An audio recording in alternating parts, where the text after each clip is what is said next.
Hello மக்களே, welcome to healthy lunch box series டே 18. இன்றைக்கி வந்து கார்ப்ஸ்க்கு வந்து நான் ப்ரௌன் ரைஸ் 150 கிராம் பேக் பண்ணியிருக்கேன். கூடவே கொஞ்சமாக குக்கும்பர் ஸ்லைசஸும் ப்ரோட்டீனுக்கு 1 whole egg and choice of fibre வந்து பேபி கார்ன் ஃப்ரை ஒரு 120 கிராம்ஸ் பேக் பண்ணியிருக்கேங்க. அண்ட் கூடவே வந்து ஒயிட் சென்னா கிரேவி வந்து 120 கிராம்ஸ் பேக் பண்ணியாச்சுங்க. And morning choice of fruit வந்துட்டு பெரிக்கா எடுத்திருக்கேன். 1 ஃபுல் பெரிக்கா கட் பண்ணி பேக் பண்ணியிருக்கேன். இதில் நிறைய ஃபைபர் கண்டென்ட் இருக்குது. அண்ட் ஈவினிங் ஸ்நாக்ஸ் வந்து பார்த்திங்கன்னா பொட்டுக்கடலை பேக் பண்ணியாச்சுங்க 3 டேபிள் ஸ்பூன். அண்ட் மார்னிங்க்கு வந்துட்டு oats banana peanut smoothie pack பண்ணிட்டேன்.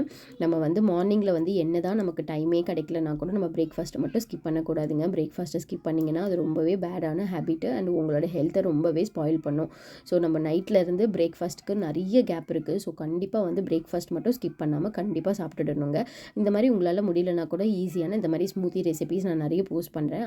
அது மாதிரியாவது பண்ணி நம்மளால் முடிஞ்ச அளவுக்கு பிரேக்ஃபாஸ்ட்டை ஸ்கிப் பண்ணாமல் குடிச்சிருவாங்க. ஓகேவா? இந்த மாதிரி ஹெல்த்தியான சீரீஸ்க்கு என்னோட பேஜை சப்ஸ்கிரைப் அண்ட் ஃபாலோ பண்ணிக்கோங்க. தேங்க்யூ.